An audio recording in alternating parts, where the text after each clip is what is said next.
E sejam todos muito bem-vindos ao nosso webinar, O Futuro do Ecossistema TIC em Portugal. No decorrer desta hora, contaremos com a presença dos nossos oradores, com o Pedro Almeida, Executive Director da Fraunhofer Portugal, Presidente da Direção do Inova Ria e membro do Board da TIST, Polo de Tecnologias de Informação e Comunicação Eletrónica, João Freire de Andrade, Co-Founder da Portugal Fintech e Head of Venture Capital das Big Startup Ventures, Paulo Reis, diretor-geral da EFI Grupo Portugal e com um vasto currículo no âmbito daquilo que são os apoios aos incentivos fiscais e financeiros. Sejam muito bem-vindos, é um prazer estar aqui convosco.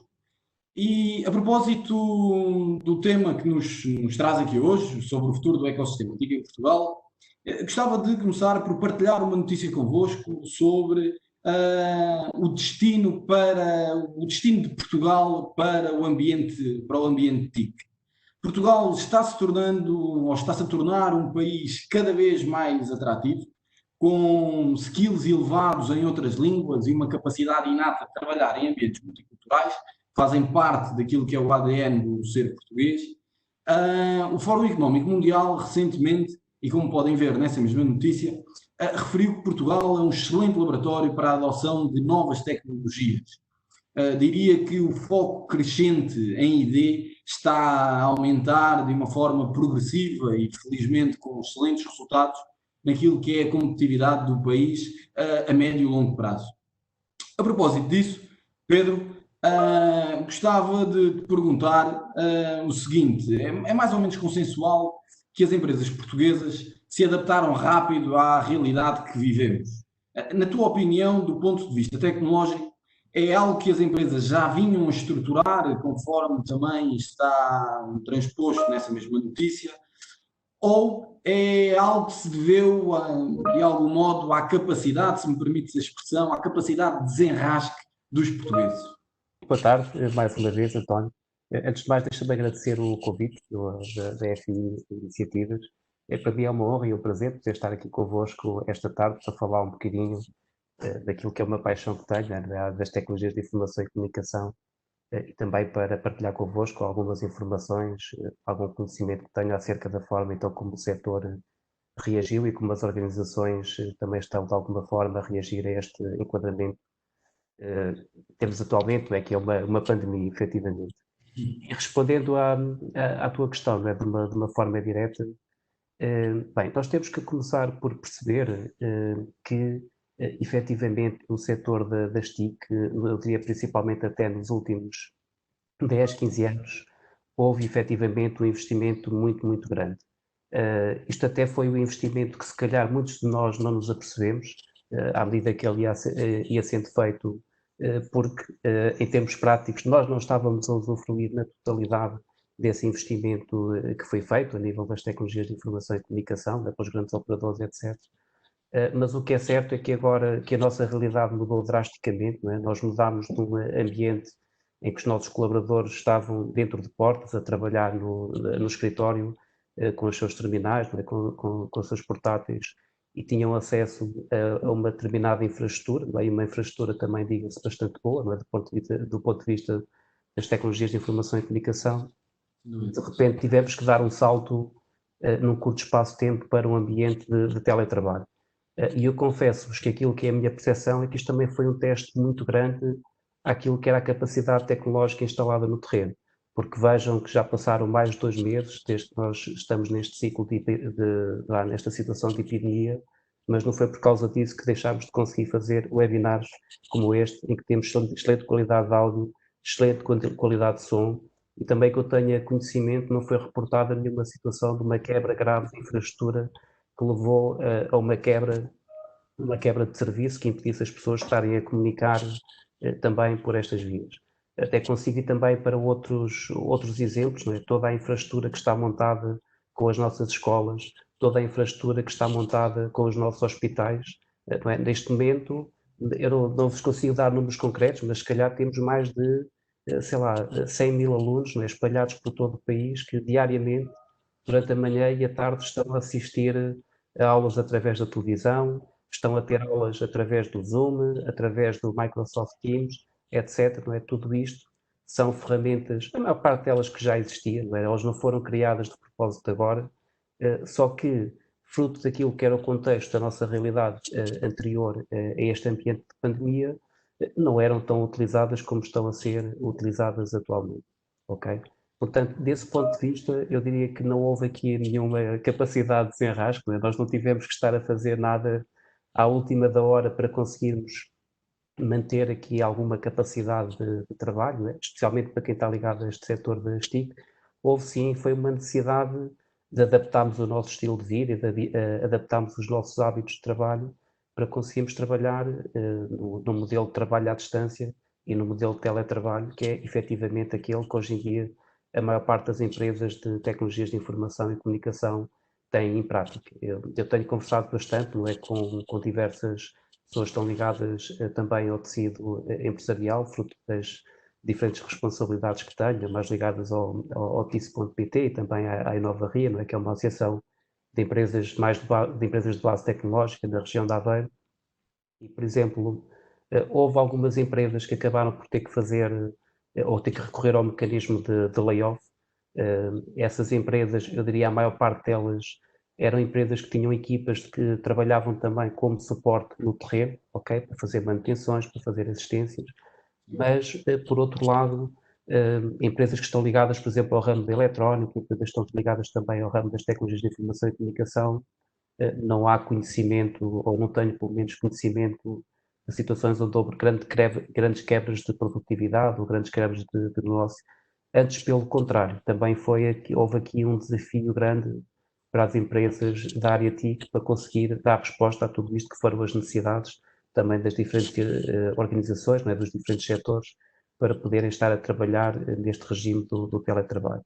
Até houve inclusive algumas empresas ligadas à área da eletrónica que tiveram que recorrer aqui a alguns mecanismos para poderem contratar mais pessoas, porque parte do seu pessoal estava impedido de trabalhar pelo facto de terem crianças em casa, não terem que ficar em casa também a prestar apoio às crianças. É? Nesse aspecto teve que haver efetivamente uma adaptação, mas de uma forma geral eu diria que também o impacto desta crise no setor das TIC não foi tão grande como isso. Aliás, eu não me recordo agora das datas precisas, mas tenho ideia que ali por meados de abril foi publicado um relatório por parte do INE e também por parte do Banco de Portugal relativo ao inquérito que foi feito a nível nacional, transsetorial, para se perceber qual era o impacto que esta pandemia da Covid-19 estava a ter nos diferentes setores de negócio. Efetivamente, os dois setores que foram mais afetados foi o setor da restauração e do turismo, né, esses com quebras de negócio, quebras de volume de negócio acima de 70%, mas no caso das TIC, acompanhado também com o setor da construção, eram os setores que até à data estavam a ter menos impacto. Okay? Mas, assim, de uma forma geral, acho que as diferentes organizações, aquelas que tinham a possibilidade de fazer, né, de se adaptar ao regime de teletrabalho, conseguiram fazê-lo com alguma celeridade até. Não me apercebi também de grandes entraves ou situações problemáticas em fazer a transição do ambiente de trabalho tradicional, digamos, para este ambiente de trabalho mais no regime do teletrabalho. E até diria, fruto também de experiência própria, que em alguns casos até é uma experiência muito interessante. Acho que as pessoas acabam por ser um bocadinho mais disciplinadas. Eu recordo-me até o Zoom, na fase inicial, as sessões eram de 40 minutos e chegava ao final dos 40 minutos e caía a ação. Portanto, a própria reunião tinha que ser mais bem preparada e bem organizada para não chegarmos ali ao final da reunião e ainda estarmos a discutir alguns temas, não é, que tivessem relevância também para o âmbito da reunião. E nesse aspecto acho que até foi uma adaptação bastante suave e pronto, no geral acho que as pessoas conseguiram se adaptar com alguma facilidade a este regime do teletrabalho. Trouxe também alguns inconvenientes, eu confesso. Uma coisa também que eu posso partilhar convosco é que em termos daquilo que antes era o chamado horário de trabalho, né, eu notava, por exemplo, até mesmo na minha caixa de e-mails, que o período mais fértil para receber e-mails era entre as 9 da manhã e as 6 da tarde. E noto agora que isso mudou bastante, porque acabamos por ter pessoas que, dependendo daquilo também que é a sua realidade, mais do ponto de vista pessoal, se têm filhos, se não têm filhos, etc., que os horários de trabalho deixaram de existir. Não é? E há pessoas que levantam-se às 7 da manhã e trabalham até às 3 da tarde. Há outros, tipo eu, que tenho duas filhas pequenas, acabo por trabalhar, o meu período mais intenso de trabalho é entre as 10 da noite e as 4 da manhã. E, sério, isto eu partilho convosco, houve aí alturas, né, que eu tinha efetivamente compromissos, né, com trabalhos importantes, que tinham deadlines e que tinham de ser cumpridos. Eu durante o dia não conseguia ter aquela disponibilidade de ambiente de trabalho. Tinha as crianças pequenas em casa, né, que também temos que cuidar delas, obviamente, e a única altura em que eu conseguia efetivamente estar sentado, concentrado e descansado era durante esse período. E já fiz algumas noitadas bem mais do que aquelas que eu fazia quando estávamos desde no regime de trabalho normal. Okay? Nesse aspecto, acho que também houve aqui efetivamente também uma necessidade de adaptação, mas obviamente isto já é caso a caso. Certamente isto não está a acontecer com todas as pessoas, também depende muito daquilo que é o contexto pessoal. Ok? Ok. Obrigado, Pedro. Pedro, eu tenho uma curiosidade. Logo no início, passado, não sei, mais ou menos 2 semanas deste confinamento, e existiram várias notícias relativamente ao aumento dos cyberataques. Como sabes, a questão da cibersegurança é cada vez mais importante na gestão das empresas. O ano passado, inclusive, existiram várias multinacionais, empresas de grande porte, que foram atacadas e com um impacto grande naquilo que era a operação do dia a dia das empresas. Portanto, a questão que tenho para te colocar é, na tua opinião, as nossas empresas e instituições estão protegidas, sim ou não? E que passo é que entendes, como especialista que és, que seriam precisos ser dados para melhorar esses mesmos indicadores relativamente à cibersegurança? Certo. António, efetivamente a cibersegurança é um problema grave que nós temos na sociedade atualmente. É um problema que vai muito além daquilo que é só a questão da infraestrutura, do ponto de vista de termos, vai até um perímetro de segurança naquilo que é o nosso parque informático, porque não é o único fator de risco, não são só as máquinas, são também as pessoas. E há vários casos de ciberataques em que o alvo não é um computador específico, não é uma máquina específica, mas sim uma pessoa que está dentro de uma organização, que é um ponto de fragilidade, porque muitas vezes o que acontece é que os ataques vêm de alguém. Os ataques é assim, os ataques são feitos através de alguém que está dentro da organização. Não quer dizer que seja a pessoa que está dentro da organização que tem o intuito de atacar a organização, mas é alguém de fora, o bandido, digamos, que descobre um ponto fraco dentro da organização. Esse ponto fraco muitas vezes é um humano, não é uma máquina, e estão constantemente a bombardear aquela pessoa com e-mails, com os chamados ataques de phishing, até que há uma altura que essa pessoa quebra. Eu posso partilhar convosco, porque eu penso que isto não é algo raro, que é uma informação até muito importante. Até a própria Fraunhofer tem sido alvo desse tipo de ataques. Um ataque que já tivemos mais do que uma vez são os atacantes, eles estudam a organização, eles veem claramente e percebem claramente qual é a hierarquia da organização e enviam e-mails, por exemplo, para responsáveis financeiros, como é o meu caso, ou para as pessoas do departamento financeiro, com o nome da nossa presidente, a dar indicações para ser feita uma transferência de urgência para uma conta na Inglaterra ou na Holanda, não é? Algures num sítio onde, caso seja feita aquela transferência, aquele dinheiro nunca mais vai ser visto. Obviamente que nesse aspecto a Fraunhofer acaba por estar relativamente bem protegida por causa dos procedimentos internos que nós temos de validação para autorizar uma transferência bancária, porque nunca vai acontecer uma situação em que mesmo eu ou a nossa Presidente, seja quem for, que faz um pedido de transferência bancária para uma pessoa dentro da organização e essa pessoa tem autonomia para executar a transferência por si só. Isso não acontece porque nós temos vários procedimentos para fazer todo esse processo de autorização antes do dinheiro sair fora das nossas contas bancárias. Mas eu não me admirava que esse ataque já tivesse sido bem sucedido em imensas organizações em Portugal e não só, porque isto é um fenómeno à escala Mundial. mundial. Eu posso vos dizer que isto é um fenómeno tão curioso, porque uma vez eu estava a ser uma vítima desse ciberataque e decidi divertir-me com a pessoa que estava do outro lado. A sério, Jesus, esta história é verídica. porque, pronto, eu até confesso que assim, a primeira mensagem que eu recebi, que foi cerca das 5 da manhã, para terem noção, eu ainda estava meio a dormir, vejo a mensagem no telemóvel e parecia-me que era um e-mail realista, não é verídico. Mas já estava a achar um bocadinho estranho. E então perguntei, então, mas qual é a razão disto, etc. E para vocês perceberem, o atacante estava-me a responder praticamente em tempo real, ok? E que é para vocês perceberem até onde é que isto chega. Eu depois, a determinada altura, estava-me a meter com, não sei se era ele ou ela, mas estava-me a meter com o atacante, a dizer, pá, assim vou já fazer a transferência, dá-me só um bocadinho, já te envio o comprovativo. E a resposta que eu tive a este e-mail passado para aí 10 minutos foi, ainda não recebi o comprovativo. Obviamente que nessa altura, pá, desanquei a pessoa que estava do outro lado, né? Mandei-lhe um e-mail bastante agressivo, a dizer, mas ouve lá, pensas que estamos aqui a brincar, ok? Já te peguei há mais de meia hora, estavas à espera que eu fosse mesmo fazer a transferência. Esse e-mail, mas já não tive resposta. Mas, pá, é impressionante, a sofisticação das pessoas que estão do outro lado. Pá, não sei se isto são organizações, são pessoas individuais, mas no limite nem me admirava que fosse uma organização também que tivesse quase pessoas contratadas para fazer este tipo de ataque sistemático, não é? A nível mundial, mas é perceberem que há máquinas ou instituições muito poderosas que estão do outro lado e que estão sistematicamente a bombardear as diferentes organizações com este tipo de ataque. E porquê é que eu estava a referir este caso? Para vocês perceberem, não é?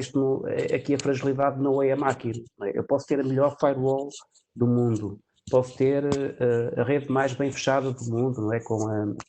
Com tudo que seja a última tecnologia para estar tudo muito bem trancadinho dentro do meu perímetro, mas nestas situações, como eles saltam esta barreira, não é? Vão ter com a pessoa que está dentro da organização e é a pessoa dentro da organização que, obviamente, involuntariamente, vai depois acabar por gerar um problema para a organização.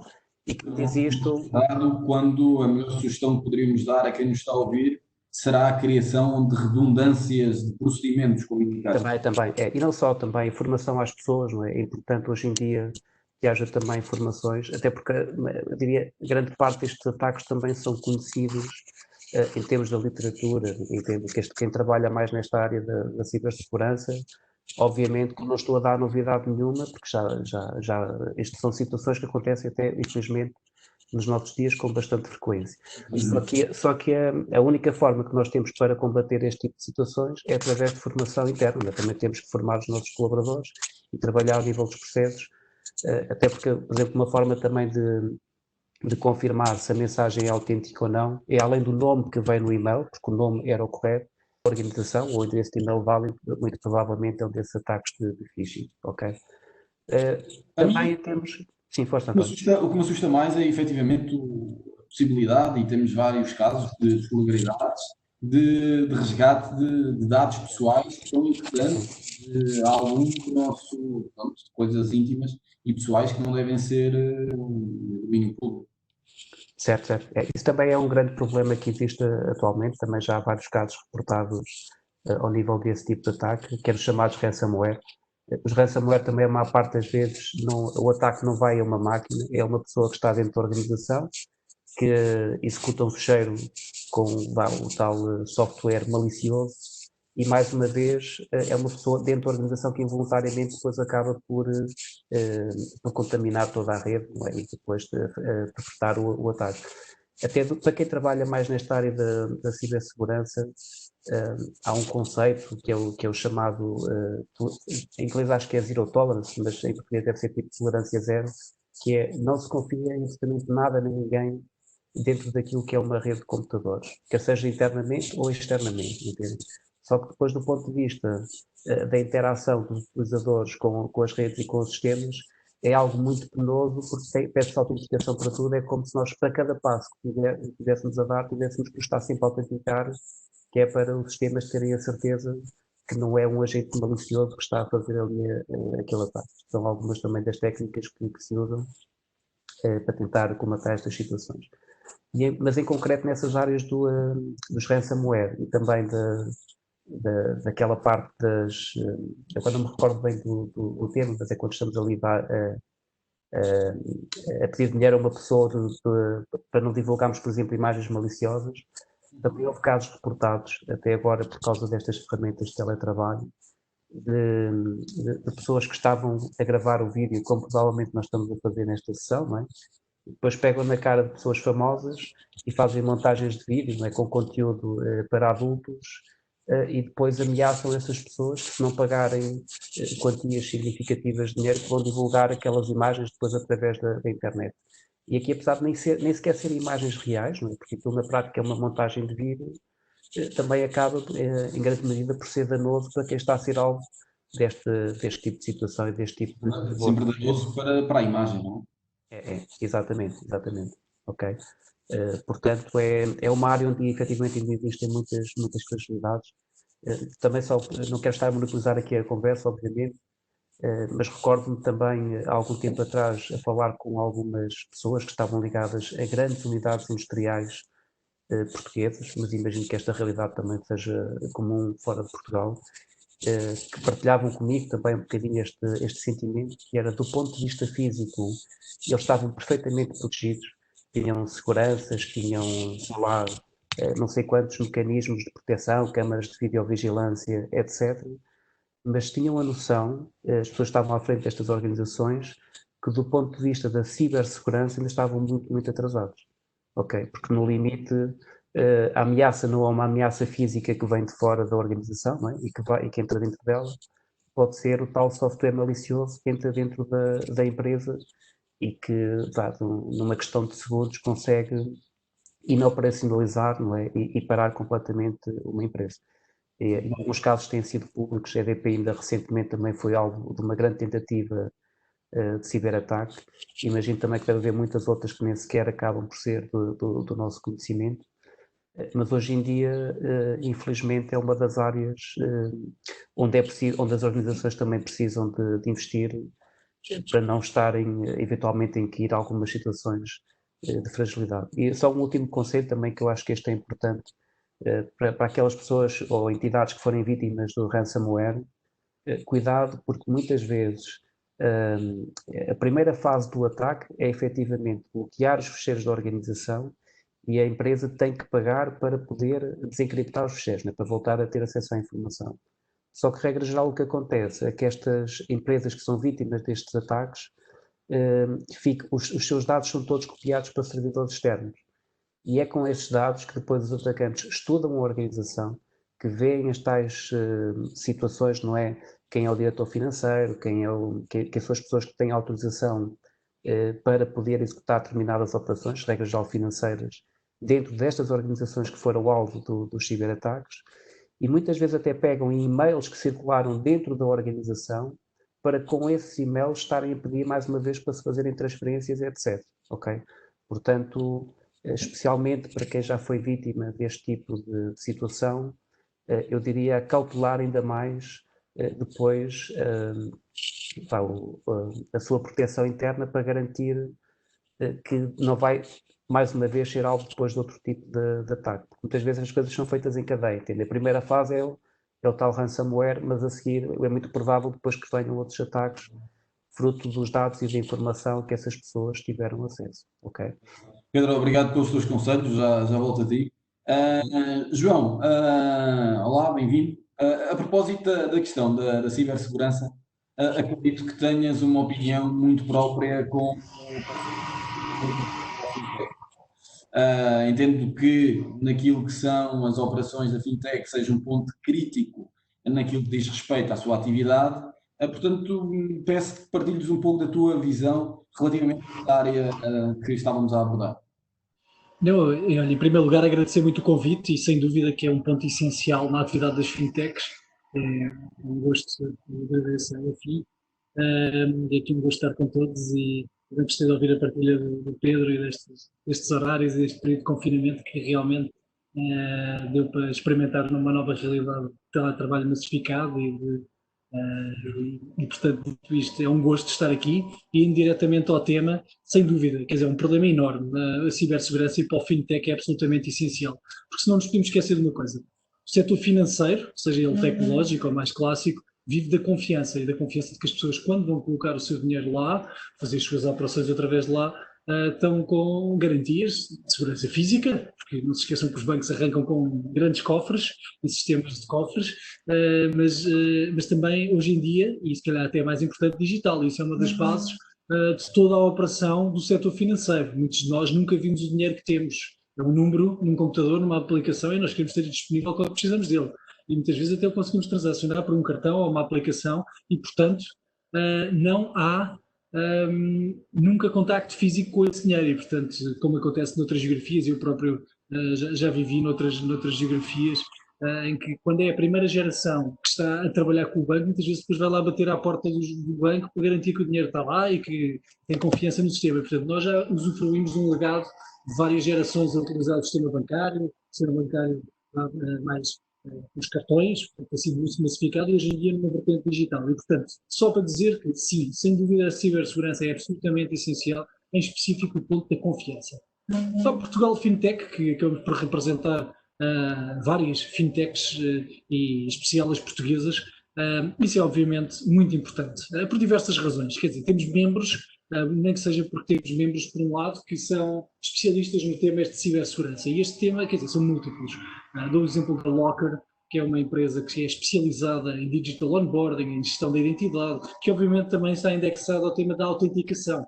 Portanto, nós para começarmos uma relação com o banco, como vocês sabem, há inúmeras legislações, tipicamente com a sigla inglesa de KYC, AML, que é Know Your Customer e Anti-Money Laundering, que são cheques regulatórios antes do necessário, que são necessários para o cliente começar a operar, seja uma empresa ou uma pessoa. E, portanto, esta primeira barreira é necessário muita tecnologia ligada à regulação para poder operar. Outro exemplo é, por exemplo, a Probably, que faz pen tests de forma massificadas para qualquer PME, ou a empresa grande, e obviamente a Fidzai em tudo o que são, já subejamente conhecida e muito grande, que em termos de fraude transacional também são especialistas. E, portanto, temos muitas empresas em Portugal que são estão a dar cartas a nível internacional em termos de cibersegurança. E, portanto, nem que seja por isso, é um tema que nos é bastante querido, mas isto também espelha a importância que a cibersegurança tem para o setor financeiro.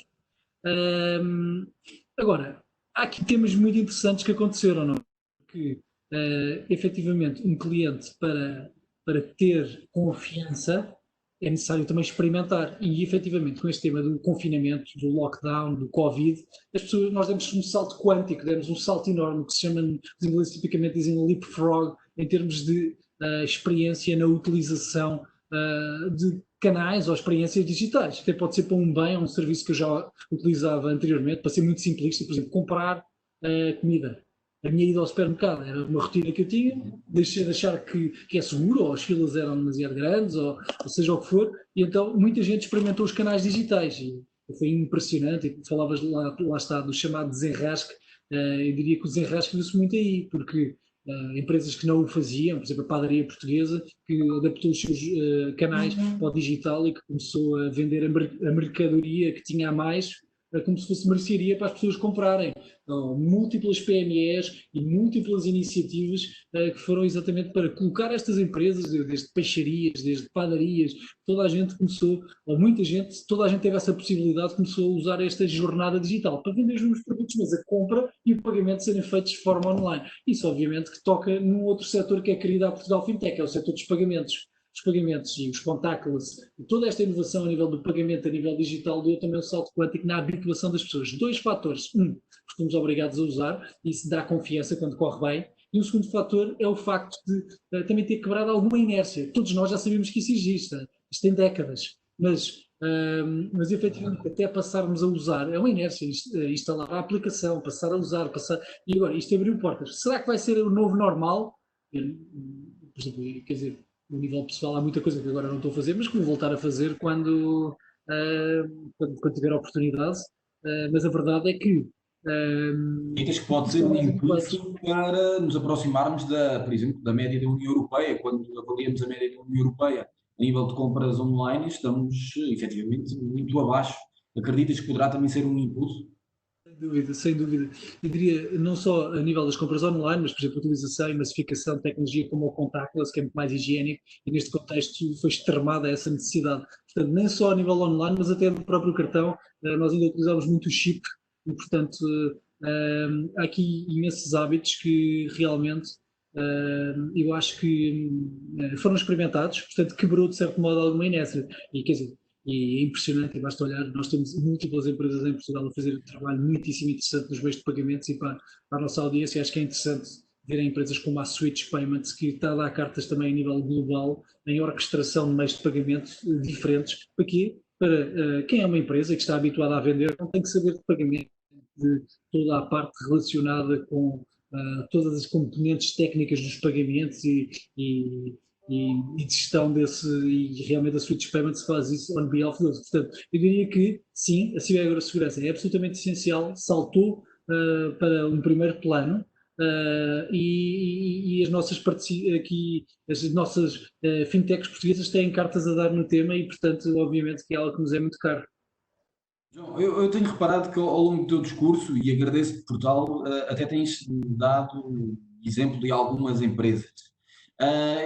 Como posicionarias Portugal no que concerne à atração de empresas novas para aquilo que é o seu desenvolvimento e como é que achas que Portugal é atrativo para posicionar o seu hub de desenvolvimento? Por exemplo, fala-se muito, não sei se efetivamente é verdade ou não, que a Revolut, quando começou, pensou em Portugal para instalar o seu hub. Como é que avaliarias Portugal naquilo que concerne ao seu posicionamento atrativo para empresas deste género? Não, isso é uma boa pergunta. Eu acho que assim, Portugal tem coisas muitíssimo interessantes e a forma como nós o estamos a fazer, porque nós a Portugal Fintech queremos ajudar as empresas portuguesas e os fundadores com ambição a pensarem desde o dia zero no mercado internacional, porque o nosso mercado é um mercado interessante, mas efetivamente, dado o seu tamanho e características, a maioria dos fundadores estão a pensar a nível global e terem produtos escaláveis. Agora, como é que nós o fazemos? 4 pilares de trabalho. Um primeiro pilar de trabalho é efetivamente a questão do talento. Isso é absolutamente essencial e o estoque de talento que já está habituado a trabalhar neste ambiente de empresas com tecnologia modular, escalável, com ambição global, começa a ser cada vez maior. Isso reflete não só todo o número de experiências antigas de empresas e destes unicorns com valorizações na sigla americana de mais de 1 bilhão de euros, que efetivamente alguns deles têm origens e fundadores portugueses, e essa experiência de quem passou por lá é muito interessante porque depois saltam de umas empresas para outras e começa a ser interessante esta polinização cruzada de talento e de know-how sobre estes aspectos. O segundo ponto, também ainda dentro do capítulo do talento, é o facto de que efetivamente começamos a ver mais estrangeiros a quererem posicionar as suas empresas em Portugal. E no fintech nós também reparamos nisso. E por fim, eu diria que as universidades hoje em dia também estão a fazer um bom trabalho para equipar as pessoas com esta ambição de quererem trabalhar nos lados mais inovadores das organizações e não procurar apenas uma carreira para a vida, ou se for assim uma coisa muito regular. Claro que temos pessoas em todo o tipo de trabalhos, mas a verdade é que há muito mais confiança e interesse dos universitários em serem empreendedores ou trabalharem com outros empreendedores. Isso também é muito importante. Isso a nível do talento. Segundo pilar é, obviamente, a relação com os investidores. E os investidores, tanto nacionais como internacionais, têm ganho bastante confiança em Portugal. Têm-se aumentado as linhas de financiamento aos venture capital, aos business angels, que tipicamente são o capital mais preparado para investir nestas tecnologias disruptivas. Um outro pilar que para nós também é muito importante é a regulação. Efetivamente, a regulação no setor financeiro é essencial. Nós, por exemplo, fomos cofundadores da primeira edição do Portugal FinLab.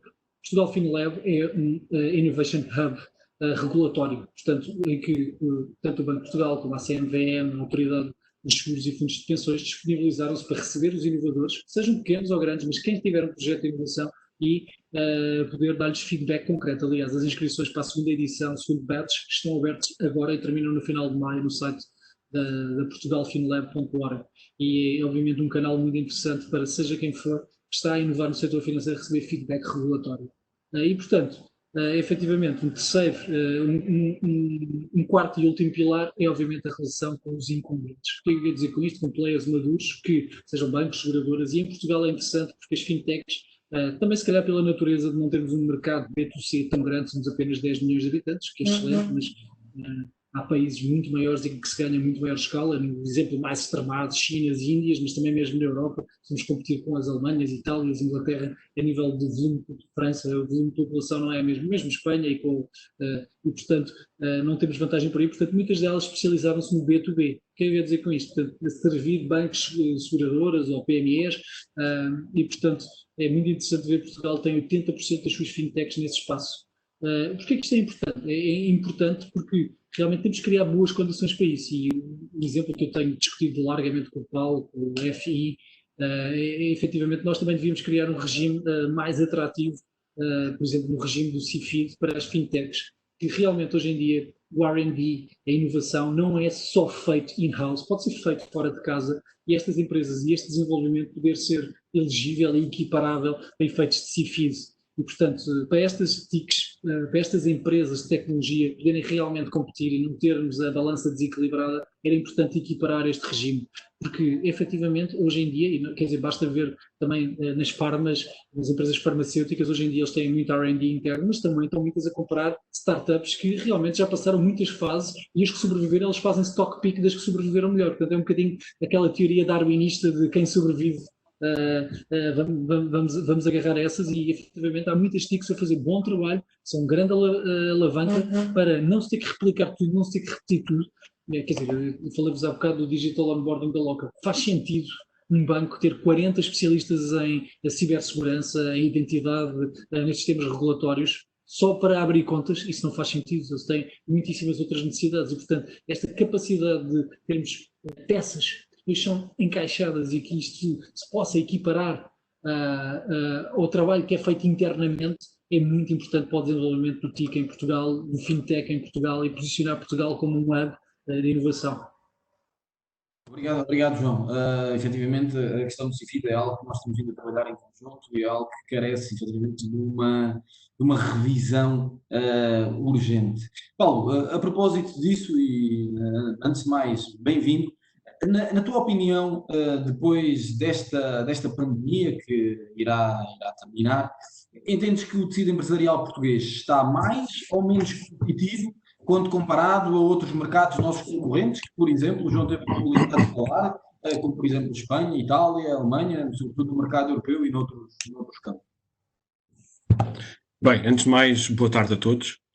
Gostava de agradecer ao Pedro e ao João por terem aceito participar neste painel. Julgo que são duas contribuições muito importantes de áreas bastante estruturantes. O Pedro mais na questão da Fraunhofer, que é um centro de investigação de renome europeu e também tem responsabilidades na TIS.pt e na Nova Ria, e o João porque realmente tem feito todo um trabalho de abrir caminho para as fintechs, e nós sabemos o que é em termos regulatórios, a banca pode ser extremamente complicado, por isso tiro o chapéu também às pessoas que estão envolvidas nesse projeto, porque conseguiram realmente criar aqui uma oportunidade para as empresas, neste caso para as PMEs ou para as startups, poderem fazer esse tipo de ensaios e de experiências ao abrigo de uma proteção regulatória, por assim dizer.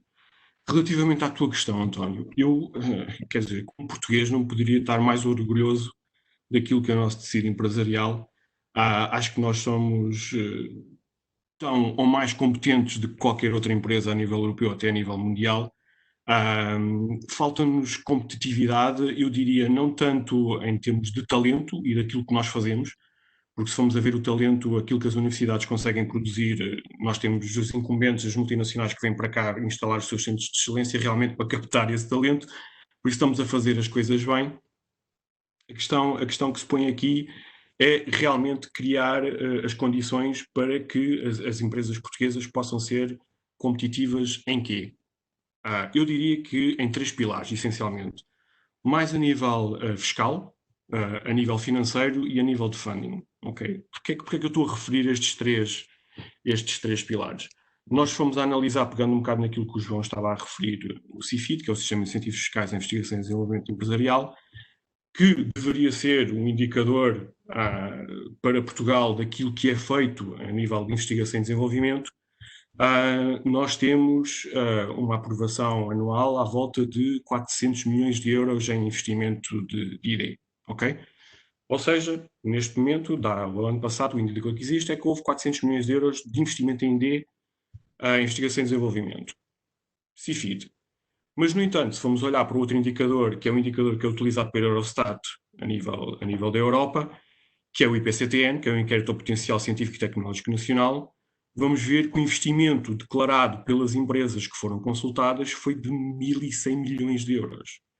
Quer dizer, temos aqui uma decalagem do indicador que vai para a Europa de 1.000 milhões de euros para o indicador do CIFID, que são de 400 milhões de euros. Quer dizer, há que perceber, eu deixo isto aqui como um desafio, há que perceber como é que o indicador que serve para a Europa, depois, em termos daquilo que é prático, que é o CIFID, que realmente dá um indicador exaustivo do que é a investigação e desenvolvimento, o que é que nós podemos fazer para perceber o que é que existe aqui.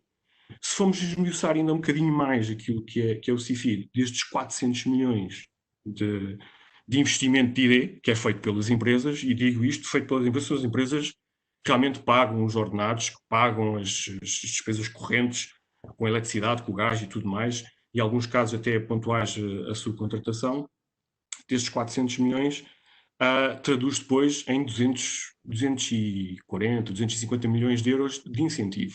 Okay?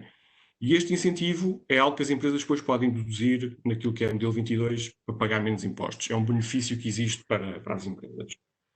Ora bem, mais uma vez, como eu sou uma pessoa de números, se formos comparar os números que existem, e eles são públicos, não estou aqui a inventar nem a fazer futurologia.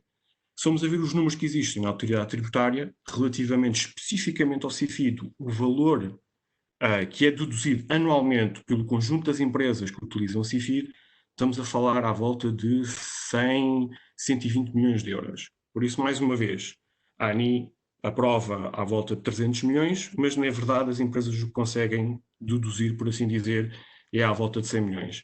Por isso, há aqui também novamente uma decalagem em termos de créditos fiscais que, pronto, é um ativo intangível, está ali, não se consegue fazer, efetivamente não se consegue fazer quase nada com isso e que isto deveria ser, de alguma forma, valorizado. Relativamente aos incentivos financeiros, aqui realmente, se formos olhar num panorama mais macro, nós, felizmente, somos dos países onde ainda existem incentivos financeiros chamados os fundo perdido. Nem é politicamente correto dizer isso, deveria ser não reembolsável, o fundo perdido tem uma conotação algo pejorativa, mas é não reembolsável, por isso, nesse aspecto, nós somos bastante competitivos. Onde é que nós perdemos competitividade relativamente àquilo que poderão ser outros sistemas de incentivos? É que não há previsibilidade dos avisos.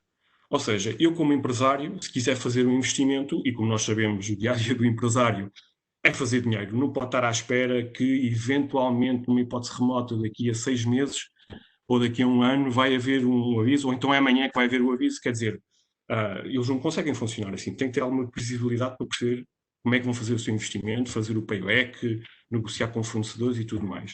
Por isso, ao dia 2, daquilo que é a nossa experiência nos sistemas de incentivos nacionais, no Portugal 2020 e tudo mais, é que não há propriamente previsibilidade, quer dizer, os avisos abrem, as empresas, de alguma forma, têm que ir a correr a submeter as candidaturas, aquelas que conseguem ter as candidaturas aprovadas, depois entram depois também num outro patamar, que é a parte administrativa da gestão destes incentivos. Está bem? E porquê é que eu estou a tocar neste ponto? Porque se nós fizermos um paralelismo com aquilo que são os projetos europeus, do Horizonte 2020, por exemplo, é uma carga administrativa muito mais leve, em que realmente a Comissão o que quer é que o dinheiro seja utilizado pelos beneficiários, sejam eles empresariais, sejam eles dos sistemas científicos e tecnológicos de cada país, sejam eles da administração pública ou local, mas realmente é que o dinheiro deve ser utilizado para a investigação e desenvolvimento e para a inovação. Por fim, o terceiro ponto, a questão do funding, que eu acho que aqui também, e tocando um bocado naquilo que o João também estava a dizer, nós temos um ecossistema de venture capital, business angels, seed capital e todas estas questões, mas acho que temos que ser sinceros que não são propriamente competitivos. Não é? Portanto, é muito mais fácil uma startup portuguesa ir para Boston, ou ir para os Estados Unidos, ou ir para o Reino Unido, ou ir para a Alemanha fazer rondas de 50 milhões ou de 100 milhões, por assim dizer, e conseguir ter investidores que tenham essa capacidade de risco de investir, enquanto que nós, aqui em Portugal, infelizmente, por enquanto, ainda não temos esse aporte, essa escala. Aqui já estamos a falar de tickets mais pequenos, 50 mil, 100 mil, 1 milhão, 2 milhões. Outro ponto que eu acho que também é importante, que deveria ser estudado de alguma forma aprofundado, e algo que nós aprendemos no EFI Group devido à nossa dimensão europeia e até mundial, que é aquilo que se chama o Smart Money. Ou seja, eu ter um fundo por si só não quer dizer que vou trazer mais-valia para a empresa onde eu vou investir. Agora, se eu for um fundo vertical, que é o chamado Smart Money, em que realmente as pessoas que estão nesse fundo percebem efetivamente do mercado, sabem quais são os constrangimentos, sabem quais é que são as barreiras de entrada, quais é que são os constrangimentos que têm na internacionalização, não sei o quê, conseguem ajudar muito mais as empresas e as startups a conseguirem essa ajuda, por assim dizer. Tá bem? Deixo aqui em aberto estas questões. Acho que são coisas que nós deveríamos, todos nós deveríamos questionar aquilo que é a nossa tutela, o nosso governo, os partidos políticos, as associações empresariais, e acho que se todos nós nos juntássemos e realmente começássemos a fazer algumas questões, íamos chegar a conclusões bastante interessantes. Sim, fica lançado o desafio, até porque é uma discrepância bastante grande, de acordo com os números que referiste. E a propósito disso, já referiste alguns, que tipo de apoios é que entendes que seriam necessários criar ou modificar, inclusive, porque às vezes é preciso apenas atualizar e não criar novos, basta apenas atualizar aquilo que já Sim, sim. existe, para alavancar a competitividade das empresas. O que é que tu achas que seria necessário, se tivesse esse poder de decisão, criavas de uma forma quase imediata? De imediato era de certeza.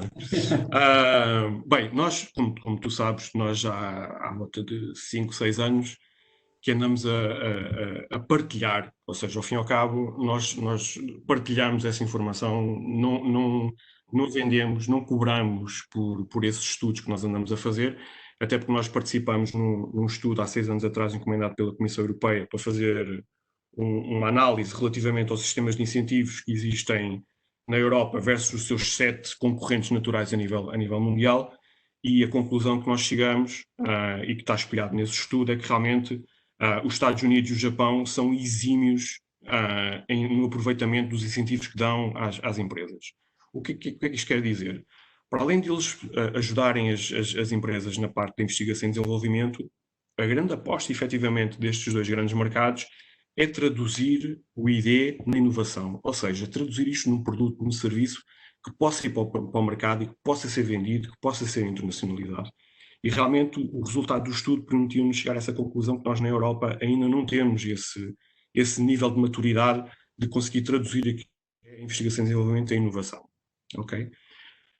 Partindo deste pressuposto, e como nós estamos presentes em vários países pela Europa, fizemos também nós, com base nesse benchmark, avaliamos aquilo que são os incentivos fiscais e financeiros que poderão ter ajuda para as empresas, e verificamos que existem casos como Espanha, França, Reino Unido e tudo mais, que têm sistemas de incentivos fiscais como o nosso, como é o caso do CIFID, mas que têm uma grande vantagem competitiva, e aqui uma competitividade muito direta. Quer dizer, nós fomos a competir um empresário português com um empresário espanhol, se estivermos a falar puramente de sistemas de incentivos, um empresário espanhol ganha-nos brutalmente, porque os sistemas de incentivos deles, para além de ter a questão do cashback, que é por isso que há pouco estava a falar na questão dos créditos fiscais que são criados, ou seja, no caso português, são créditos fiscais que ficam durante 8 anos, no caso espanhol, francês e UK, há uma monetização destes créditos, ou seja, há um reembolso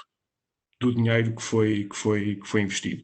Por isso, uma boa medida, e já que estamos nesta questão da pandemia, que há essa falta de liquidez para as empresas, era realmente transformar os créditos que as empresas têm, que já investiram, elas já investiram este dinheiro em investigação e desenvolvimento, não é?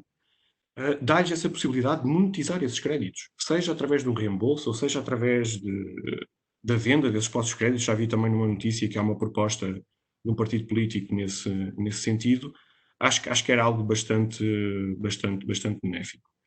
Outra questão que nós consideramos que é importante, porque o nosso sistema de incentivos foca-se muito naquilo que é investigação e desenvolvimento, era existir um incentivo que fosse à inovação tecnológica. E aqui também pegando um bocado aquilo que foram as palavras do João, em que eu sou uma incumbente, não quero ter o esforço de estar a criar uma equipa de desenvolvimento para desenvolver uma nova plataforma, vamos supor, para um banco ou para uma seguradora, uma nova plataforma para um novo serviço e tudo mais, mas posso subcontratar uma startup que realmente ela está ultra especializada naquilo, é disruptiva naquilo que está a fazer, e eu tenho um ganho tremendo no time to market, porque realmente eles estão focados naquilo, vão-me dar aquele produto, eu vou-lhes pagar e eles podem ter um incentivo nesse aspecto. Por isso, por outro lado, era haver um incentivo à inovação tecnológica, por assim dizer.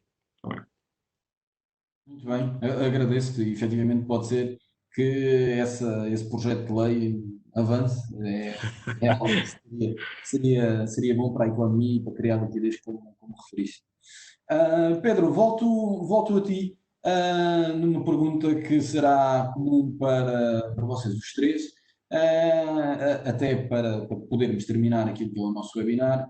Num mundo cada vez mais digital e com todos estes pontos que tivemos a falar, e num país como Portugal, onde os rácios do teletrabalho, permitam-me dizê-lo assim, eram francamente baixos quando comparados com os nossos congêneres europeus, como é que acham que iremos evoluir enquanto sociedade no que concerne ao aproveitamento das ferramentas digitais para melhorar a qualidade de vida de todos nós, que efetivamente é necessário e é importante, mesmo, inclusive, para melhorar a competitividade das empresas, uma vez, quando pode ser conciliado com a qualidade de vida. Sim, obrigado, António. Bem, a minha opinião é que, efetivamente, o teletrabalho veio de uma forma um pouco forçada, devido a esta situação de pandemia, mas veio para ficar, inevitavelmente. Posso partilhar alguns casos concretos, por exemplo, no caso da Fraunhofer, já houve uma decisão por parte da direção que as pessoas que assim o entenderem podem continuar no regime de teletrabalho até ao final do ano e pontualmente ir ao escritório só eventualmente para fazer alguma tarefa que tenha que ser feita presencialmente das nossas instalações, mas efetivamente há aqui também, digamos, uma adaptação por parte das organizações para poderem permitir isto de uma forma mais regular do que aquilo que era antigamente. Eu confesso-vos também que havia algumas questões do ponto de vista de legislação que antes, de certa forma, impediam que esta questão do teletrabalho também fosse autorizada de uma forma mais fácil por parte das organizações. Porque houve muita legislação que foi disponibilizada agora, não é, relativamente a este regime de teletrabalho, que antes não existia. Questões que têm a ver, por exemplo, até com o pagamento do subsídio de alimentação, questões que têm a ver com seguros de acidente de trabalho, que são preocupações que naturalmente as organizações também têm que ter e têm que acautelar, que é para não estarem também a incorrer em responsabilidades no caso de haver algum acidente ou coisa do género. Depois também vos posso dizer que do ponto de vista até de algo que eu sofria bastante, espero que no futuro não seja bem assim, bem, mas a quantidade de tempo durante a semana que eu passava em deslocações de um lado para o outro é algo também que agora vou ser bastante mais criterioso, até porque antes também vamos ter um bocadinho esta noção, não é? Eu acabo por ter reuniões com pessoas, não é? Um pouco por todo o país, e antes as pessoas não estavam habituadas a trabalhar com estas ferramentas. Então, se eu dissesse a alguém, olha, vamos fazer uma reunião por Skype ou por Zoom ou coisa do género, havia ali uma barreira grande do outro lado, ou porque tinham que instalar aquele software e não estavam habituados, ou porque não sabiam como é que estas coisas funcionavam. E aquilo que eu vos posso dizer agora é o oposto. Agora, tanto são pessoas com 20 anos, 30 anos, 60 anos, 70 anos, 80 anos, toda a gente teve que se adaptar e já toda a gente sabe trabalhar com estas tecnologias, não é? Que nos permitem também comunicar à distância, e se efetivamente acho que também vai trazer uma qualidade uma qualidade de vida acrescida e também uma qualidade em termos do trabalho. Porque até mesmo na minha situação, vamos imaginar, para fazer uma deslocação, eu moro em Aveiro, nem é no Porto, se fosse no Porto ainda era pior, mas para fazer uma deslocação de Aveiro a Lisboa para uma reunião, no mínimo eram 5 horas de viagem. E mais do que uma vez que já me aconteceu eu ter que ir a Lisboa de propósito de fazer uma reunião, é um assunto qualquer importantíssimo, urgentíssimo, e estava 1 hora numa reunião e passava 5 horas em viagem. Não é? Isto obviamente não é produtivo, e acho que em termos até também da rentabilidade do trabalho das pessoas, agora que já temos esta experiência, se nós conseguirmos também que estas ferramentas fiquem associadas àquilo que é o nosso dia-a-dia e pudermos também participar nestas reuniões à distância, através destas ferramentas que temos atualmente, vai efetivamente haver aí um acréscimo, por um lado um acréscimo de produtividade, não temos que estar a deslocar-nos para fazer estas reuniões. Inclusive uma redução de custos, concordo? Exatamente, eu acho que depois a redução de custos também acaba por ser bom para o meio ambiente e também para aquilo que é a mobilidade urbana, não é? Porque até falo um bocadinho da experiência do Porto, que era estas últimas semanas, antes desta pandemia, o trânsito estava cada vez pior, não é? E obviamente que as pessoas também, se tiverem a possibilidade, algumas delas, estar a trabalhar neste regime de teletrabalho, acho que também vamos sentir a melhorias a esse aspecto, não é? Em termos da mobilidade que nós podemos ter dentro das nossas cidades, que no final também se vai traduzir em benefícios para o ambiente, ou seja, há aqui tantos benefícios que eu espero efetivamente que as diferentes organizações também comecem a adotar esta modalidade e que permitam também aos seus colaboradores trabalhar neste regime. Obviamente que também acredito que tem que se melhorar aqui alguns processos, tem que se melhorar aqui algumas ferramentas, eventualmente também de controle, que é para também de alguma forma proteger as empresas, mas também os colaboradores. Porque aquela questão que eu falava dos horários também é muito importante, não é? Também não podemos estar depois a contar que a pessoa, pelo facto de estar em teletrabalho, que está disponível das 9 da manhã até às 4 da manhã ou coisa do género. As pessoas também têm que se adaptar um bocadinho depois a tentar perceber qual é a melhor dinâmica para trabalhar neste regime de teletrabalho, de maneira a poderem também conciliar a sua parte profissional e a sua vida pessoal. Ok? Obrigado, Pedro. João, convidava-te a partilhar também um pouco daquilo que é a tua visão no que concerne à evolução do teletrabalho e se efetivamente entendes que é, permite-me a expressão, uma moda que veio para ficar ou se achas que depois vai ser diluído no tempo quando as coisas voltarem ao normal. Não, quer dizer, acho que o que já foi aqui dito, eu acho que está 100% certo, não tenho grande coisa a acrescentar. Eu diria, além de concordar com o que foi dito, o que eu acrescentava é também uma questão da atração de talentos. Nós podemos ter talento mais específico, que se calhar nem sequer vive cá em Portugal, ou vive numa zona em que não está sediada a nossa sede. Tem pessoas que possam optar por ter carreiras ambiciosas, mas em zonas mais, vamos dizer, interiores ou mais desertificadas, e portanto eu acho que nesse aspecto também se pode notar aqui alguma descentralização, de certo modo, e também ir buscar skills que se calhar estavam já escassas, estavam já caras em algumas cidades e que realmente pode criar aqui ser uma solução para tirar pressão desse lado. O que é também muito interessante, não só por todas as questões e problemáticas associadas a demasiada gente no mesmo sítio, mas também acho que isto está muito validado por empresas, como por exemplo a GitHub, com uma avaliação através de unicorn acima de 1 bilhão na nomenclatura americana, que efetivamente não tem escritórios de todo. Ou o próprio Twitter, que neste momento, depois desta experiência, disse que não era necessário ninguém retornar ao local de trabalho porque realmente conseguiram avançar. Há outras empresas, obviamente, que isto tem imensas vantagens e o lado mais humano também é muito interessante. Agora, acho que vai dar que pensar e foi uma experiência coletiva de sociedade que eu acho que vai abrir muitas portas a isso e as pessoas até perceberem que não é para a pessoa não estar aqui ao meu lado e não a estar a ver das 9 às 6 que ela não trabalhou muito mais do que isso. Obrigado, João. Paulo, como diretor-geral da EFI em Portugal, como é que avalias esta situação e que práticas é que estás a equacionar por em prática? Bem, muito obrigado pela pergunta, António. Bem, como tu sabes, nós felizmente pertencemos a um grupo multinacional e já de algum tempo para cá que temos vindo a implementar algumas medidas, nomeadamente na questão do home office, já era algo que era prática comum dentro da nossa organização e especificamente aqui em Portugal. Eu acho que aqui o grande desafio foi realmente estar toda a gente ao mesmo tempo a fazer home office. E assim, parece-me que foi o principal desafio e que nós conseguimos superar. Acho não, tenho a certeza que as nossas equipas, apesar de estarem em casa, nós conseguimos fazer esse investimento atempadamente no tempo, em termos de infraestrutura tecnológica e tudo mais.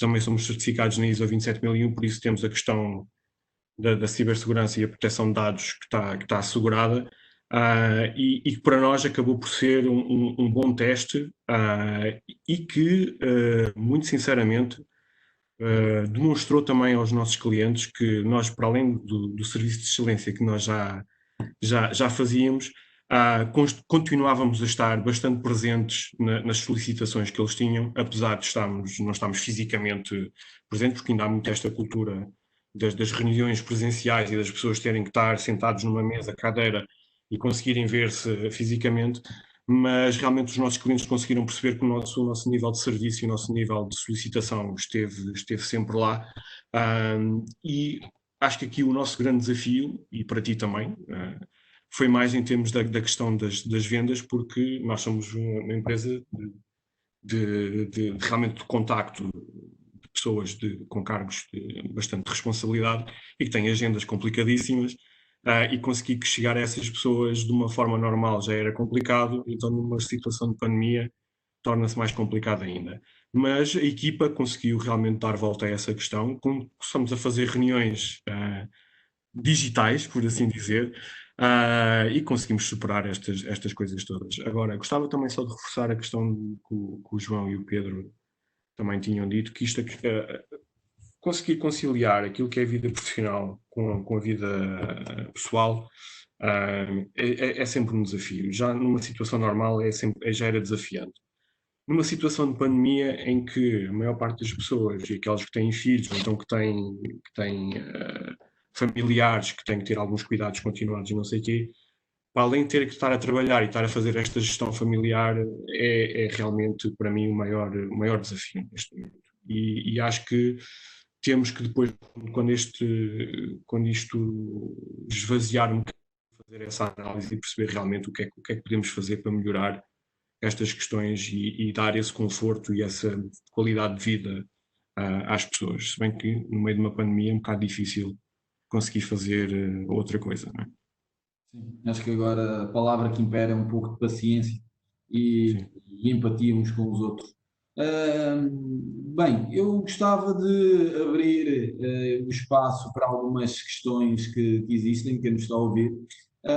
Acredito que seja a pessoa mais indicada para responder a esta questão, talvez o João. João, existe algum tipo de dados acerca da evolução da utilização da banca online neste período, desde acesso a crédito ou contratação de outros serviços ou até pagamento? Sim, quer dizer, há muitos dados. A CIBS semanalmente cria relatórios tanto da utilização dos meios como dos setores. Portanto, está largamente disponível a nível, basta pesquisar no Google e facilmente se encontra os dados bastante factuais para a realidade portuguesa. Eu diria que, obviamente, quer dizer, há aqui o lado bom e o lado mau. Efetivamente, o nosso sistema de pagamento estava optimizado para se conseguir passar a ser um bocadinho cashless e ser contactless e utilizar os meios digitais, e as pessoas conseguiram saltar para essas vertentes e continuar a consumir serviços. E agora, também tivemos o lado, por exemplo, referia-se aqui o tema do crédito, e o crédito, especialmente os créditos Covid, foram problemáticos porque, efetivamente, e especialmente quando toca em termos de digitalização ou de até não só por uma questão de falta de vontade ou falta de digitalização, mas até muitas vezes legislativas, o tema das lideranças não serem digitais, entupiu muitos créditos Covid que foram celebrizados desta forma, créditos Covid, e portanto, efetivamente, a resposta acabou por ser pouco efetiva ou de bastante demorada e até frustrante, e muitas PMEs continuam à espera disto, porque aí não se fez bem o trabalho de casa. E, portanto, sim, houve um enorme fluxo de gente a tentar entrar, abrir contas. O número de abertura de contas digital aumentou brutalmente nos bancos. Claro que estes sistemas, a maioria dos bancos que se prepararam bem já se poderia abrir uma conta digitalmente, se calhar não estava mais optimizada, mas de uma forma ou de outra já o era possível fazer, e quem não, e realmente o volume foi bastante superior. Muito bem, muito bem. Paulo, existe aqui também outra questão. Que medidas fiscais específicas para startups, volto a repetir, o governo poderia tomar de modo a tornar Portugal mais competitivo em áreas disruptivas? Não sei se está aqui. O som está ligado, certo? Só para confirmar. Bem, isso e vamos estar a tocar um bocado naquilo que já tinha sido referido antes. Por isso, nós também já estamos a fazer esse trabalho com o João na questão das fintech. Aqui era realmente tornar os sistemas de incentivos que já existem, nomeadamente o CIFID, adequá-lo àquilo que é a realidade portuguesa, que, regra geral, estamos a falar de pequenas e médias empresas e startups, e ajudá-las a conseguir desenvolver os projetos de ID e terem um incentivo adequado para isso e ser um argumento de comercialização para as empresas. E ao fim e ao cabo, elas poderem utilizar isto e as incumbentes que as forem subcontratar, por assim dizer, também poderem utilizar este tipo de benefícios. Muito bem. Pedro, convidava-te também a comentar a questão da utilização da banca online neste período. Existem várias questões a incidir nesta questão da utilização digital dos dados, antes de terminarmos. Sim, confesso que não é assim uma área onde eu me sinta muito à vontade, mas posso dizer que a experiência também em termos de trabalhar com a banca e com os sistemas de pagamento que nós temos atualmente, eu acho que também foi uma experiência muito positiva a nível nacional. Eu, por exemplo, uma das práticas que era altamente aconselhada era não trabalhar com dinheiro físico, e houve efetivamente também por parte do sistema bancário uma série de medidas que foram tomadas que no final contribuíram de alguma forma também para melhorar ou para reduzir este risco de transmissão, não é, do vírus. Uma que eu tenho utilizado com bastante frequência, que são os cartões contactless, não é, para fazer os pagamentos, e que até o período antes da pandemia, o limite de pagamento acho que era 20 euros por dia, se não estou enganado, que nós podemos fazer transações sem colocar o PIN do cartão, e que esse montante foi aumentado, agora não sei se foi para 50 ou 60 euros por dia e por pagamento, o que também já facilitou um bocadinho aqui algumas questões. Eu também confesso que assim, eu tenho sido um grande adepto destas novas plataformas das fintechs. Não vou referir nomes em concreto daqueles que uso, mas posso referir nomes que vocês conhecem, tipo o Revolut, o Curve, Apple Pay também. Estou ansioso que seja lançado em Portugal o cartão da Apple. Só até do ponto de vista físico, penso que é um cartão lindíssimo. Só por causa disso gostava de ter um. Mas acho que efetivamente também é uma área onde vai haver grandes disrupções relativamente àquilo que é o setor tradicional. Isto é uma opinião minha, mas confesso que não tenho dados, não consigo fundamentar bem esta opinião porque vou partilhar convosco, mas eu acho que a banca tradicional é um dos setores que está mais ameaçado com tudo aquilo que é a tecnologia que está ligada a estas fintechs. Até porque até hoje em dia, mais uma vez não sendo especialista, mas eu diria que um grande negócio que existe em torno da banca é a concessão de crédito, né? Crédito para crédito automóvel, crédito de habitação, crédito ao consumo, e quando começarem a aparecer grandes players mundiais a trabalhar também dentro destas áreas, não é? Concessão de crédito ao consumo especialmente, eu acho que isso vai ter um impacto muito grande depois naquilo que são as empresas mais tradicionais que vivem um bocadinho em torno destes negócios, porque este negócio trabalhado à escala mundial, através de uma simples aplicação em que nós podemos pedir mais crédito, menos crédito, etc., acho que isso vai trazer aí grandes disrupções no mercado e com ameaças especialmente para aquelas empresas que estão no setor tradicional. E neste aspecto, também aproveitar estes últimos minutos para dizer que a nível europeu nós também temos de ser um bocadinho mais agressivos e menos conservadores, menos protecionistas. Obviamente que eu percebo que tem que haver sempre regulação, né? Tem que haver também aqui sempre esta preocupação em termos daquilo que está a acontecer especialmente com o mercado de capitais, mas o que é certo é que nós também temos que permitir, em alguns casos, que se façam experiências piloto, para podermos, num curto espaço de tempo, depois também agarrar estes movimentos que estão a avançar a nível mundial. Porque senão o risco que nós corremos, até mesmo do ponto de vista também fiscal, é que vai começar a haver fluxo de capitais não são controlados, não são devidamente controlados, e aí, efetivamente, depois até pode ser uma ameaça também para aquilo que é a economia europeia. Posso-vos dizer, há plataformas de brokerage para compra de ações, sei lá, de warrants, etc., né, tudo aquilo que são também instrumentos ligados a esta parte financeira. Eu pessoalmente não sei onde é que elas estão, não é? Mas sei que é muito simples, nós depositarmos lá dinheiro, começarmos a trabalhar com elas, e até mesmo em termos depois daquilo que é o reporting fiscal, essa responsabilidade está sempre do lado da pessoa que usa a plataforma. Não é a plataforma que tem de comunicar depois às entidades nacionais que transações é que foram feitas, que mais-valias é que houve com base nessas transações, o que no final do dia também há de ter impacto fiscal, certamente, porque até no caso das mais-valias, a norma é que elas deveriam ser tributadas, ok? E agora o que é certo, isto já está a acontecer, entende? Se fizerem uma pesquisa pela internet, eu acho que rapidamente conseguem encontrar meia dúzia destas plataformas que já estão a operar no mercado, que permitem fazer este tipo de trabalhos.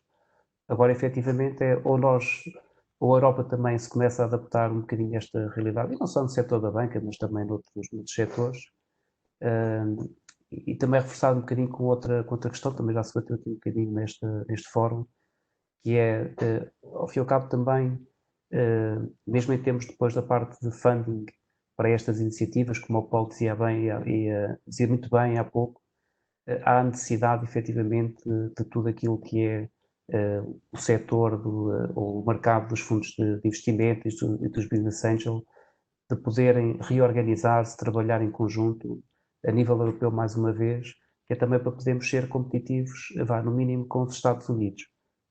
Porque não, efetivamente, se nós, mesmo a nível europeu, né, se nós para financiarmos uma startup estamos a dar tickets de 50 mil euros, 100 mil euros, 1 milhão, 2 milhões, mas do outro lado do Atlântico, rapidamente uma empresa consegue ter um ticket de 500 milhões, não é, ou 1000 milhões, acho que está mais que visto quem é que vai ganhar o mercado no final do dia.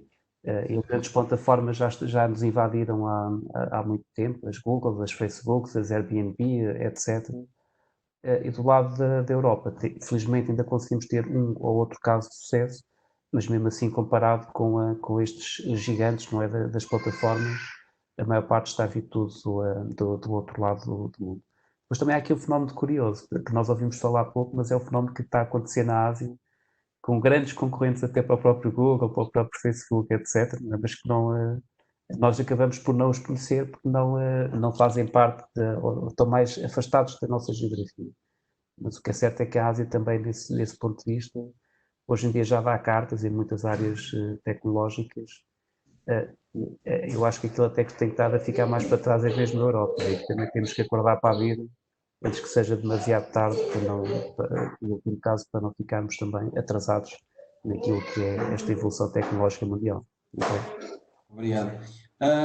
João, Pedro e Paulo, apelava ao vosso poder de síntese e para terminar, convidava-vos a informar também quem nos está a ouvir como é que, no caso da Franofa, da Nova Ria e na TIC, no caso da EFI, podem ajudar o ecossistema do TIC, o que é que podem fazer também como agentes de fundo da economia neste nicho muito, muito em particular.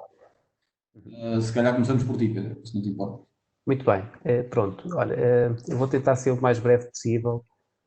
A Fraunhofer, eu costumo dizer que é o grande aliado tecnológico de qualquer organização em Portugal. Sempre que houver um desafio tecnológico, especialmente nas áreas de inteligência artificial, micro e nanoeletrónica, na parte também de interação, Eu aí, sem qualquer tipo de pudor, peço desculpa, mas confio 100% na nossa equipa. Temos feito projetos fantásticos, temos licenciado tecnologias desenvolvidas em Portugal e empresas na Alemanha, temos mais do que provas dadas que somos tão ou mais competitivos em termos de know-how e conhecimento, né, que já falámos disso, eu diria, no mínimo a nível europeu, e portanto têm ali um grande aliado de peso para conseguirem transformar em realidade aquilo que são sonhos que as pessoas têm muitas vezes do ponto de vista da tecnologia. Ok? Portanto, nesse aspecto, tem uma equipa inteira ao vosso dispor. Do lado da Inova Ria, uma coisa bastante importante, e peço desculpa, mas a primeira coisa que há que fazer é associar-se da Inova Ria, porque só dessa forma é que vou ter acesso a toda a dinâmica que estou a montar dentro da associação. É uma associação que já tem 17 anos de história, uma associação ainda continua a ter uma ligação forte ao tecido industrial e ao tecido do conhecimento e de inovação da região de Aveiro, mas acaba por já incluir organizações de todo o país. Eu posso vos dizer que estou a desenhar algumas medidas que, do meu ponto de vista, considero que são muito interessantes. Estou a desenhar isto com os stakeholders também regionais e também nacionais. Algumas delas não posso já revelar porque também são questões que têm a ver com a estratégia da Inova Ria, mas do ponto de vista daquilo que são vantagens para empresas, o que nós conseguimos dar é, primeiro, nós partilhamos muita informação com os associados daquilo que está a acontecer a nível de inovação mundial. Acabamos também por promover muitos contactos entre associados relativo à parte da oferta e procura. Nós, mesmo até dentro da própria Nova Ria, tenho empresas que necessitam, por exemplo, que necessitam de eletrónica, tenho associados que fazem eletrónica. Empresas que precisam de sistemas de informação e tenho empresas que fazem sistemas de informação. Acabamos também, por vezes, por criar uma dinâmica de negócio dentro da associação, bastante grande. E estamos a trabalhar em alguns temas que até considero algo disruptivos, ou pelo menos inovadores, daquilo que é o papel das associações, mas eu convido-vos também a fazerem a subscrição da nossa página do Facebook e do LinkedIn para conseguirem ter uma informação regular acerca das dinâmicas que estamos a desenvolver. Mas confesso-vos que vão sair muitas novidades até ao final do ano. Do meu ponto de vista, são interessantes e convido-vos desde já também a acompanharem um bocadinho aquilo que são estas iniciativas da Inova Rio. Finalmente, relativamente ao TIS, o TIS tem um propósito diferente, porque é o cluster da tecnologia de informação e comunicação a nível nacional.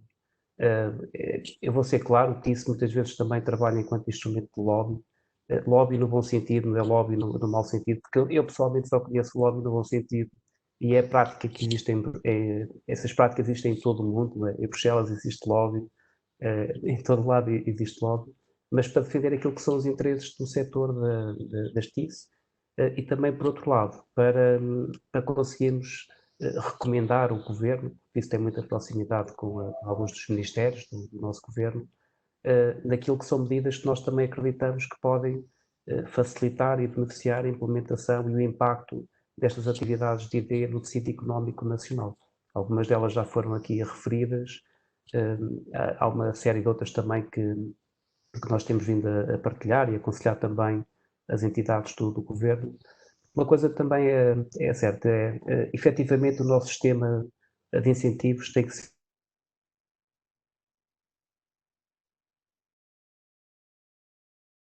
o que perdemos por momentos o Pedro. João, eu ia-te convidar para falar também um bocadinho como é que a Portugal Fintech poderá ajudar o ambiente que acabámos de falar.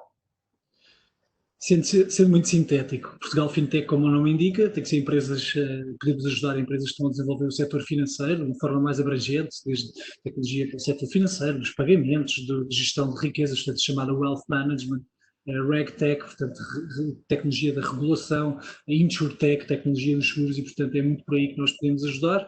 Ajudamos exatamente nos pilares que eu referi, chegar perto do talento, investidores nacionais e internacionais, incumbentes, reguladores. É um bocadinho este ponto que nós fazemos. Temos a Fintech House, que é uma incubadora só para fintechs, que tem mais de 30 fintechs lá instaladas no centro de Lisboa. Tem uma comunidade virtual para os que não são de Lisboa, que trabalha em cima de um Slack channel e todas as vantagens que se tem de estar lá fisicamente hoje em dia estamos a pôr muito em perspectiva, mas efetivamente a comunidade continua aí com força a trabalhar a nível digital. O exemplo disso foi exatamente o Fintech Solution List, uma lista das soluções que as fintech criaram para ajudar a resolver os problemas do Covid, e portanto nós fomos diagnosticados e colocámos essa lista em cima da mesa para ajudar as fintechs a arrancar. E portanto eu diria, se são uma fintech, acho que vale a pena irem ao site da portugalfintech.org, temos todo o gosto de ajudar, ou inscreverem-se na Fintech House, ou por outro lado, se forem um incumbente, um banco, uma seguradora que quer saber mais sobre o espaço, também temos todo o gosto de ajudar e fazer a ponte com estas fintechs.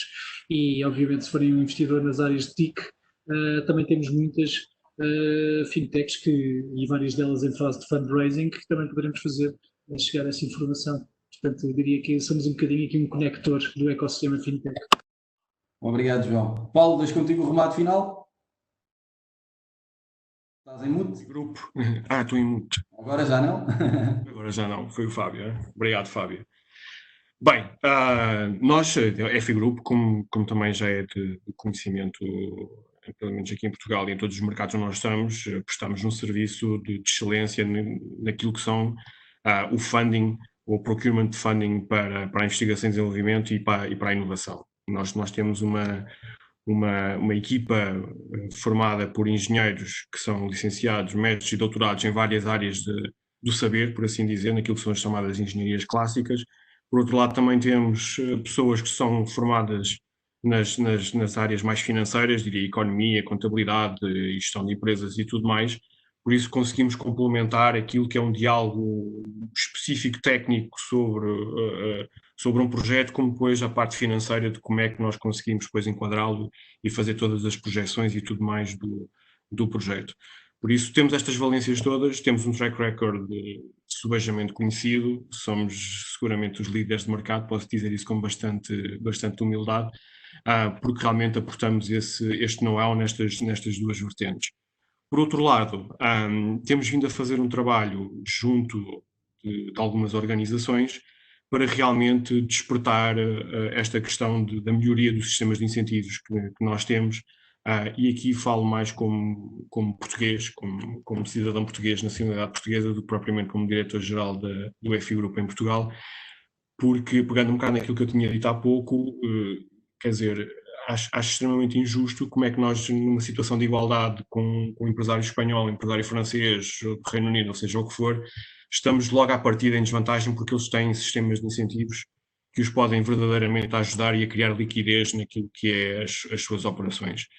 Por isso nós, junto das entidades que possam ser associações empresariais ou centros tecnológicos, ou até no caso da Portugal Fintech, é realmente aportar o nosso know-how relativamente àquilo que são os outros sistemas de incentivos que existem e aquilo que é a nossa proposta para a melhoria, tendo sempre em vista melhorar as condições para os empresários, porque ao fim e ao cabo, se eles conseguirem ter mais ferramentas para poder aumentar a sua competitividade e obter mais liquidez, ganhamos todos. Quer dizer, isto é uma solução win-win para toda a gente. Como remate final, gostaria de agradecer mais uma vez a participação de todos, a tua intervenção, que acho que foi bastante pertinente nas questões que foste colocando, e agradecer também às pessoas que tiveram a participar como ouvintes no nosso webinar. Julgo que também já passou a informação que nós no dia 22 de maio vamos fazer uma outra sessão, e entretanto também esta sessão vai ser disponibilizada em podcast e também com as respostas às perguntas que foram feitas, também na nossa vertente de seminário e de partilhar o conhecimento. Do meu lado, muito obrigado aos três, obrigado pela vossa participação, pela partilha. Como muito bem disseste, na próxima sexta-feira, dia 29 de maio, às 3, vamos estar à conversa, cá estarei com a Mariana Almeida, Head de Inovação do Grupo Medinfar, e o Nelson Lopes, da Voz Portugal, bem como o João Cortês, da Universidade Católica, a falar um bocadinho sobre a importância de ideia em tempos de pandemia. A todos vocês aí em casa, quando vê-los na próxima sexta-feira, qualquer questão que possam ter, não hesitem. Boa tarde, bom fim de semana a todos. Um grande abraço. Obrigado. Boa tarde.